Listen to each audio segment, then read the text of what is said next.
안녕하세요, 태우입니다. 오늘은 프레임 레이트와 슬로우 모션에 관한 이야기를 해보도록 하겠습니다. 프레임 레이트라고 하는 건 뭘까요? 많이 들어보셨죠? 간단하게 제가 설명을 해드리도록 하겠습니다. 프레임 레이트라고 하는 것은 영상에서 보여지는 초당 이미지 개수를 말해요. 보통 24프레임, 30프레임 이런 말을 하는데, 그러니까 24프레임은 초당 24개의 이미지를 갖고 있는 것이 되고요. 30프레임은 30장, 60프레임 60장 이렇게 되겠죠. 프레임 레이트가 올라가면 올라갈수록 고프레임 레이트가 될수록, 다시 말하면 용량은 커지면서 영상의 움직임은 더 부드럽게 보여지게 됩니다. 자, 그럼 여기서 궁금증이 하나 생기죠? 무조건 높은 프레임으로 영상을 촬영할 때 해야 하나요? 그거는 아닙니다. 높은 프레임으로 촬영해야 될 상황, 예를 들어서 슬로우 모션을 준다든가 이런 상황에서만 높은 프레임을 써서 촬영하면 되고요. 일반적인 상황에서는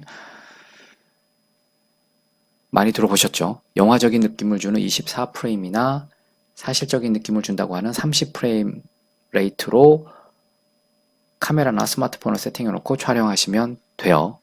자, 그렇다면 슬로우 모션을 위한 최적의 프레임 레이트는 뭘까요? 120프레임입니다.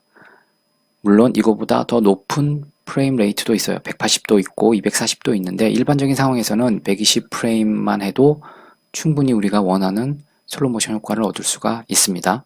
120프레임이 24프레임, 30, 60프레임에 비해서는 초당 이미지의 개수가 훨씬 많다 보니까 아무래도 슬로우 모션을 줬을 때 훨씬 더 부드러운 움직임이 나오게 됩니다. 소니나 파나소닉 같은 경우는 대부분의 기종에서 풀 HD 해상도일 때 120프레임을 지원합니다. 이에 반해서 캐논 같은 경우는 DSLR을 기준으로 120프레임을 지원해주지 않고 있어요. 200D, 80D, 풀프레임 가격이 거의 한 300만원 정도 하죠. 인, 오디마크4 모두 120프레임을 지원하지 않고 있고요. 미러리스 카메라로 넘어오면 인기 있는 모델이죠. M50 또 120프레임을 지원 안 해주고 있고, 출시된 지 얼마 안 된 풀프레임 미러리스 카메라인 EOS RP도 풀 HD에서는 지원을 안 해주고 HD 해상도에서 120프레임을 지원해주고 있습니다. 최적의 슬로우 모션 세팅 값을 찾기 위한 공식을 한번 알아볼까요? 공식이라고 하니까 좀 그런데 다른 말이 생각이 안 나서요. 여러분들이 사용하시는 영상 편집 프로그램의 타임라인 프레임 레이트에다가 나누기 촬영한 원본 영상 프레임 레이트 해서 나온 값, 이 값을 그대로 슬로우 모션 배속으로 사용해 주시면 최적의 슬로우 모션 배속 값을 얻을 수 있습니다. 이게 무슨 말인지 잘 이해가 안 되죠? 일단 슬로우 모션 배속 한번 보고 갈게요. 자, 제일 오른쪽에 지금 1이라는 숫자 보이시죠? 이 1이라는 숫자는 정상 속도를 말하고요. 이제 0.9, 0.8, 0.5 이렇게 내려가면 슬로우 모션 효과가 점점 더 심해지는 걸 얘기해요. 그러니까 0.5보다는 0.4가, 0.4보다는 0.3이 슬로우 모션 효과가 더 들어가게 되는 거죠.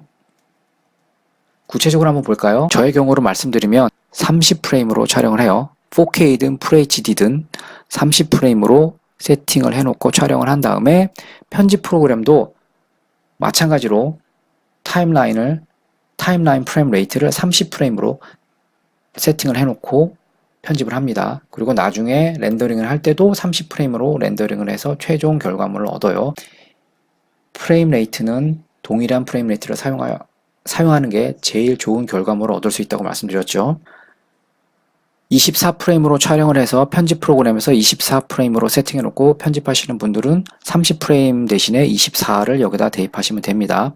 자, 나는 카메라 세팅 값을 60프레임으로 촬영을 했다 하면 30 나누기 60 해서 나온 값 0.5, 이게 최적의 슬로우 모션 배속이 됩니다. 나는 0.5란 값을 줬더니 이게 마음에 안 들어. 그래서 나는 더 줄 거야 해서 0.4나 0.2를 주셔도 돼요. 근데 나중에 제가 샘플 영상에서 보여드리겠지만 이러면 영상이 굉장히 부자연스럽게 돼요. 이 공식에 의해서 얻어진 값이 가장 최적의 슬로우 모션 효과가 들어간 영상을 결과물로 얻을 수 있습니다. 나는 120프레임 레이트로 촬영을 했다 하면 나누기 120 하면 0.25. 60프레임으로 촬영하는 것보다 120프레임으로 촬영하는 게 슬로우 모션 효과를 더 확실하게 더 많이 줄 수 있어요. 자, 예를 들어서 내가 깜빡하고 30프레임 레이트로 촬영을 했다라고 한다면 값이 1이 되죠. 1은 아까 봤죠? 네, 정상 속도예요. 전체 영상을 120프레임으로 촬영하는 게 아니고요. 전체 영상은 24프레임이나 30프레임을 세팅해 놓고 촬영을 하시고 내가 슬로우 모션 효과를 주기 원하는 그 부분만, 그 구간에서만 60프레임이나 120프레임으로 촬영하셔서 이렇게 편집하시면 된다는 이야기입니다. 30프레임과 60프레임의 슬로우 모션 차이를 한번 비교해 보도록 하겠습니다. 120프레임으로 촬영한 샘플 영상을 제가 실수로 지워버리는 바람에 여기서 비교는 해드릴 수 없지만 60프레임보다도 120프레임으로 촬영을 하면 같은 0.2배속일 때 훨씬 더 부드러운 슬로우 모션 효과가 들어가게 됩니다. 편집 프로그램의 타임라인 프레임 레이트는 30프레임으로 세팅이 되어 있고요. 슬로우 모션은 0.2배속을 주었습니다.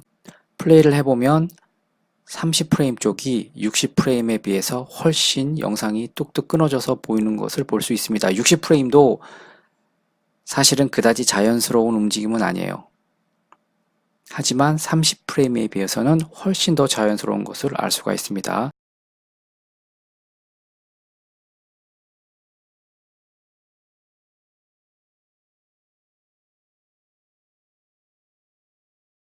네, 차이가 많이 보이죠? 다시 한번 볼까요?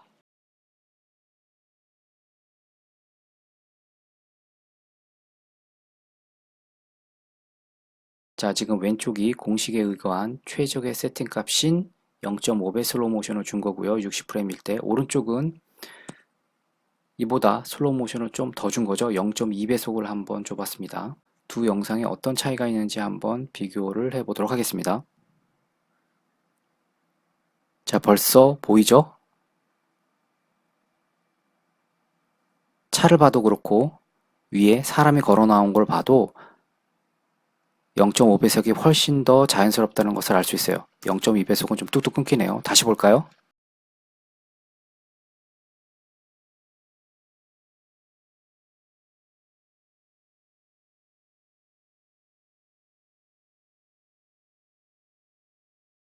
자, 그러면 여기서 궁금증 하나가 또 생기는데요. 그렇다면 24프레임이나 30프레임은 끊기지 않고 슬로우 모션이 불가능한 건가요? 아니요, 이것도 방법이 있습니다. 그거는 다음 시간에 한번 알아보도록 하겠습니다. 네, 오늘은 여기까지고요.